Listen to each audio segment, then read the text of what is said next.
Pokémon Sun and Moon is now out and has a lot of new features in it. So many, in fact, that it can be a little hard to keep track of. So here are some tips and tricks for you to get the most out of your Pokémon experience. The QR scanner is a feature that lets you, well, scan QR codes. Each scan gives you information about Pokémon, which is cool for those of you with fondness for scanners, but it also serves a larger purpose. Every scan gets you 10 points, and once you reach 100 points, you unlock Island Scan, which lets you search an island for a rare Pokémon. Any QR code will work, but if you need one, your Pokédex has codes for Pokémon you have caught. So invite your friends over and have a scanning party. Once you activate Island Scan, you are given a location and a limited time to catch it. Make sure to activate Island Scan on an island you have fully explored, otherwise you might not be able to make it in time to the Pokémon. Trials are the replacements for gyms in Sun and Moon, and I got 2 post-trial tips for you. While a trial is happening, you can't catch any Pokémon in that area, so it's always a good idea to revisit these areas after the trial is over so you don't miss any Pokémon to catch. The second tip, after beating a trial, head to the Pokémart as you unlock new items to purchase. Pokémon Refresh is the Sun and Moon's version of Pokémon from X and Y, where you can pet and feed your Pokémon to raise their affection, which gives wonderful benefits such as XP boosts, higher accuracy and dodge, and even higher crit rates. You can also enter Refresh right after a battle, where you must clean and care for your Pokémon, and can help remove status ailments like poison. You probably don't want to use Pokémon Refresh after every battle, as that would get a little tedious, but it is worth hopping in there every once in a while to keep your Pokémon healthy and happy.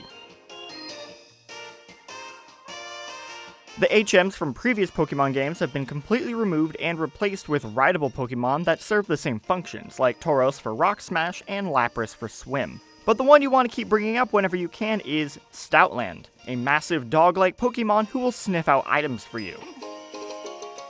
STOUTLAND is also a much faster means of travel, basically replacing the rollerblades from X and Y, a fantastic upgrade if you ask me.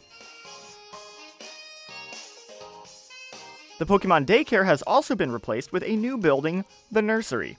It's pretty much the same thing with one key difference. Your Pokémon no longer level up, making the nursery purely for making eggs, which also makes it a lot cheaper. And honestly, I'm okay with this. Leveling up in the daycare was always an expensive, slow process, and if your Pokémon learned to move while in the daycare, it would automatically override another move, which was just a huge pain, so you never really wanted to level up while in the daycare anyway, and it really just got in the way of our real goal, making babies.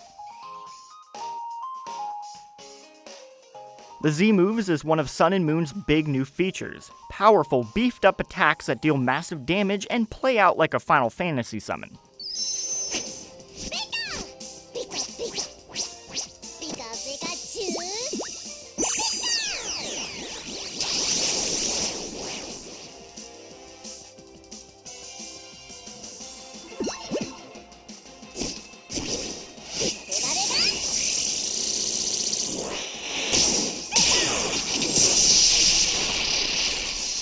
In order for your Pokémon to do a Z-move, you have to equip them with Z-Crystals. There's a crystal for each type of move. Don't forget to actually equip your Z-Crystals on your Pokémon, otherwise they can't do the move. And also, don't be afraid to try out different Z-Crystal types on Pokémon. As long as your Pokémon has a move of that type, they can use that crystal. This is a staple of Pokémon games, but it's worth reminding you to take the time to talk with every NPC you encounter. Apart from getting some pretty funny dialogue, you can also get free items and characters who will tell you important information like a Pokémon's friendship level. There's also NPCs who will want to trade with you, and others who will simply want to see a Pokémon's information on a Pokédex, meaning you have to catch it, and then when you bring it back to them, you get a nice cash reward. The Pokémon PELAGO is a collection of small islands you can visit after getting the ability to fly. Here, all your PC box Pokémon will hang out and you can see how they're doing. The starting island has a beanstalk that will grow beans for you daily. In addition to using these beans to feed your Pokémon in Pokémon Refresh, you can also use these beans to invest in the creation of other islands that will do things like grow berries for you, or have your Pokémon explore caves for items. It's worth taking the time each day to collect all your goodies from the PELAGO. Pokémon Festival is the new hub location for battles and trades with other real players. An avatar of a player can visit your plaza through the use of the 3DS's local wireless communication or the good old-fashioned internet, and you can view their stats and recent events in the game. You can also send them to try out one of your festival's games and stalls, which you can swap out over time. You can also play and buy from these stalls yourselves, which get you things like items and stat boosts for your Pokemon. Make sure you hop into the festival plaza to interact with people and get some goodies.